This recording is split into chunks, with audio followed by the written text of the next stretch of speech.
তো আজকে আমরা যে কবিতাটা পড়ব সেটা উইলফ্রেড ওয়েনের লেখা ফিউটিলিটি।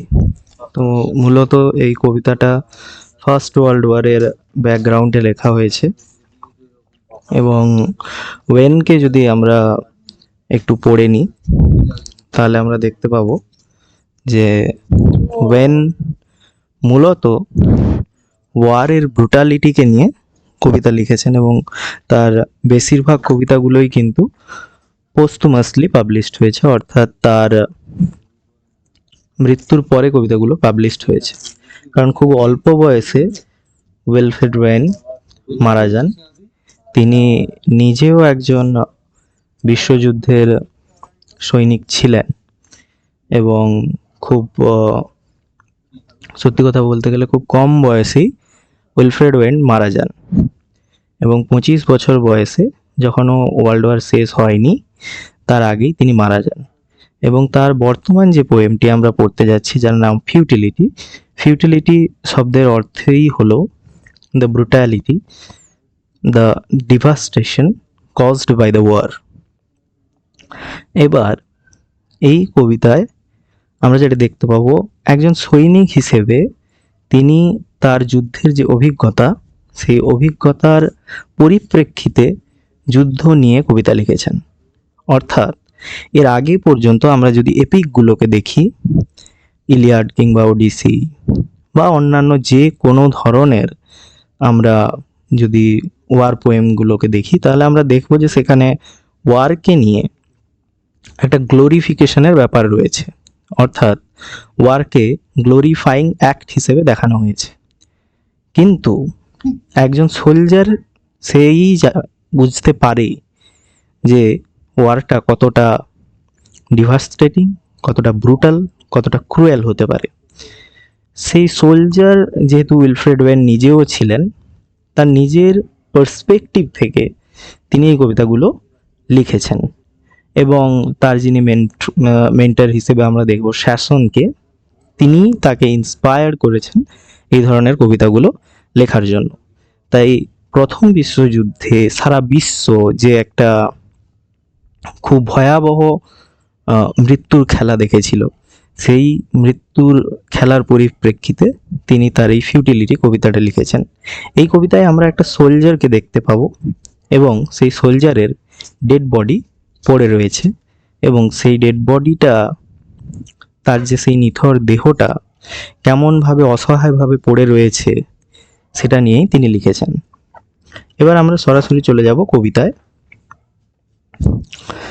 ফার্স্টেই তিনি বলছেন, move him into the sun, gently its touch, awake him once at home, whispering of fields আনসোন।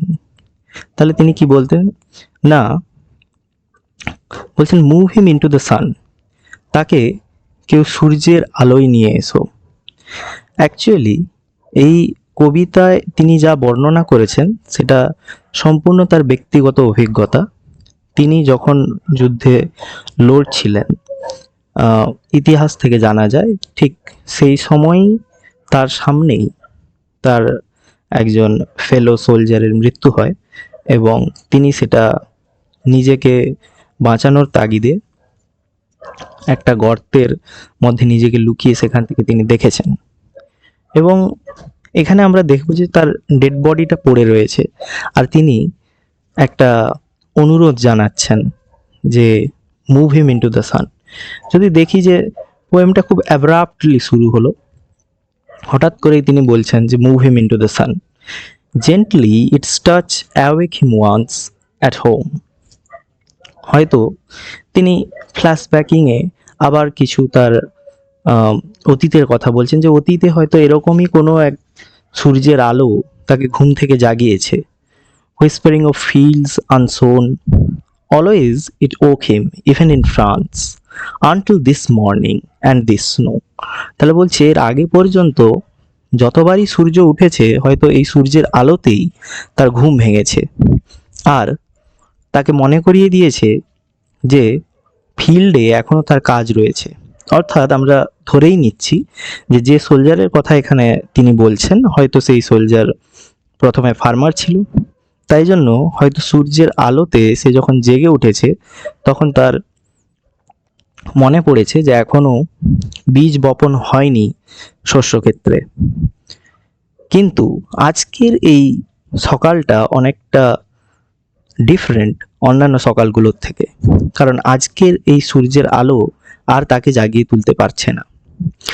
Snow কথাটিকে আমরা যদি বিবেচনায় নিয়ে আসি তাহলে আমরা দেখব এই যে স্নো, এটা শুধুমাত্র সাধারণ স্নো নয়, যুদ্ধক্ষেত্রের সেই জায়গায় শুধুমাত্র বরফাবৃত একটা জায়গা নয়, বরং এই স্নো ডেসক্রাইব করছে দ্য ফেডেডনেস অফ দ্য সোলজার, অর্থাৎ তার যে ফ্যাকাশে দেহ, সেই নিথর দেহটা যে পড়ে রয়েছে তার একটা সিম্বল হিসেবেও কিন্তু স্নো কাজ করছে। তারপরে তিনি বলছেন, if anything might rouse him now, the kind old sun will no.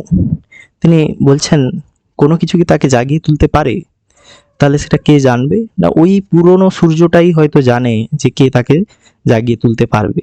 অর্থাৎ যেই পুরনো সূর্য এতদিন তাকে ঘুম থেকে জাগিয়েছে, সেই সূর্যই হয়তো এখন তাকে জাগিয়ে তুলতে পারে, বা সেই হয়তো জানে যে কিভাবে সে জাগতে পারে। কিন্তু সত্যি বলতে গেলে এই সোলজার আর কোনো দিন জাগবে না। পরের স্ট্যান্জায় তিনি বলছেন, think how it wakes the seeds, woke once the clays of cold star. এবারে তিনি যেহেতু প্রথমেই বলেছিলেন move him to the sun, সেই কথার পরিপ্রেক্ষিতে তিনি বলছেন, আচ্ছা যদি এই সূর্যর কথাই বলি তাহলে এই সূর্য আগে কি করেছে? এই সূর্যর যে একটা ক্রিয়েটিভ পাওয়ার রয়েছে সেটার কথা তিনি বলতে চাইছেন, যে এই সূর্যের আলোতেই সিডস অর্থাৎ বীজ থেকে নতুন চারা গাছ, নতুন প্রাণের স্পন্দন তৈরি হয়। কিন্তু আজকের এই সূর্যালোক এই মানুষটিকে আর ঘুম থেকে তুলতে পারছে না। এই সূর্যালোকই একদিন যখন কোল্ড স্টার বলতে তিনি যেটা বলতে চেয়েছেন, যে একটা সময় the entire world was frozen, পুরো পৃথিবীটাই বরফাবৃত ছিল, এবং সেখান থেকে সেই বরফাবৃত পৃথিবী থেকে মনুষ্য বসবাসযোগ্য পৃথিবীতে আসার একমাত্র যে ফোর্স সেটা কিন্তু সান। কিন্তু সেই ক্রিয়েটিভ পাওয়ার থাকা সত্ত্বেও এই সূর্যালোক এই সোলজারটিকে আজকে আর তুলতে পারছে না। তিনি বলছেন, are limbs so dear achieved, are sides full nerve still warm, too hard to stir. বলছি এই যে লিম্বসগুলো, যেগুলো মানুষ এতদিন ধরে নার্চার্ড হয়েছে নেচারে, তার শরীরের সমস্ত নার্ভগুলো এখনো রয়েছে, এখনো তার শরীর গরম, উষ্ণতা তার শরীর থেকে পাওয়া যাচ্ছে, সেটাকে নাড়িয়ে তোলাটা কি এতটাই কঠিন হয়ে পড়েছে? অর্থাৎ সেই সোলজারকে কি আর কোনোভাবেই জাগানো সম্ভব নয়? তারপরেই তিনি একটা খুব ক্রিটিক্যাল কোশ্চেন করছেন, was it for this the clay grew tall? Clay grew tall এই কথাটাকে বুঝতে হলে আমাদেরকে আবার খুব রিলিজিয়াসভাবে বাইবেলের একটা গল্পের কাছে যেতে হবে, যেখানে আমরা অ্যাডাম আর ইভের গল্প শুনেছিলাম, এবং সেই গল্পে বর্ণনা ছিল যে ভগবান তার নিজের আদলে মাটি থেকে দুটো অবয়ব তৈরি করেছিল, একটা অ্যাডামের আর একটা ইভের, এবং তারাই, যদি আমরা ক্রিশ্চিয়ান মত অনুযায়ী ধরে নিই, তারাই পৃথিবীর প্রথম মানুষ। এবং যেহেতু উইলফ্রেড ওয়েন নিজেও খ্রিস্টান ধর্মাবলম্বী ছিলেন, তো সেক্ষেত্রে তিনিও সেই রেফারেন্সটা এখানে দেওয়ার চেষ্টা করছেন এবং বলছেন, was it for this the clay grew tall? Clay means human beings. তাহলে সেই যে মাটিটা এত বড় হলো, সেটা কি এই কারণে যে একদিন ব্যাটল ফিল্ডে তাকে মরতে হবে সে কারণে?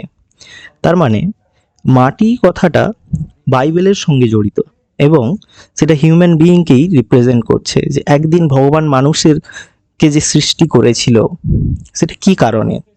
সেটা কি এইভাবে একটা ব্যাটল ফিল্ডে নিজের জীবন হারিয়ে দেওয়ার জন্য? Oh what made fatuous sunbeams toil to break earth's sleep at all?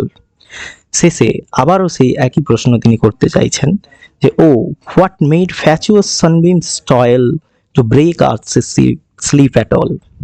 Fatuous কথাটার মানে হচ্ছে ফুলিশ। অর্থাৎ তিনি বলছেন এই যে সূর্যের সানবিমস গুলোর দ্বারা যে ফ্রোজেন আর্থ থেকে একটা হিউম্যান লিভিং আর্থ তৈরি হলো, তার কি দরকার ছিল, কি প্রয়োজনীয়তা ছিল? যদি একটা মানুষের জীবন এতটাই তুচ্ছ হবে, তাহলে এই বোকা সূর্যের কি প্রয়োজন ছিল এরকম একটা আর্থকে তৈরি করার? অর্থাৎ তিনি আবারও সেই ওয়ারের ডিভাস্টেশন, ওয়ারের ব্রুটালিটি, সেটাকে ডিসক্রাইব করার চেষ্টা করছেন। যে যদি একদিন যুদ্ধেই মারা যাওয়া মানুষের ভূমিতব্য হয়, যদি যুদ্ধই মানুষের ভূমিতব্য হয়, তাহলে কি দরকার ছিল এত সুন্দর একটা পৃথিবী তৈরি করার? এই প্রসঙ্গে আমরা নির্মলেন্দু গুণের খুব বিখ্যাত একটা বাংলা কবিতার প্রসঙ্গ তুলে আনতে পারি, যেখানে তিনি লিখেছিলেন, যুদ্ধ মানেই শত্রু শত্রু খেলা। যদি আরো স্পেসিফিকভাবে আমরা বলতে চাই, যুদ্ধ মানেই মৃত্যু মৃত্যু খেলা। তাহলে যুদ্ধের প্রয়োজনীয়তাটা কোথায়? হয়তো দেখা যাবে যুদ্ধ মানে কেবলমাত্র ক্ষমতা দখলের লড়াই, আর সেখানে লাভবান খুব অল্প সংখ্যক মানুষ হয় যাদের হাতে ক্ষমতা থাকে, কিন্তু মারা যায় প্রচুর প্রাণ। তাই জন্যই হয়তো তিনি বলেছিলেন, যুদ্ধ মানেই শত্রু শত্রু খেলা, যুদ্ধ মানেই আমার প্রতি তোমার অবহেলা।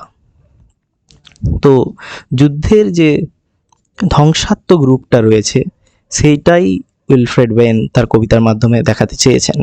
একজন সোলজার, একজন সৈনিক হিসেবে তিনি যুদ্ধকে যেভাবে দেখেছেন, তার অভিজ্ঞতার কথা তিনি এখানে তুলে ধরেছেন।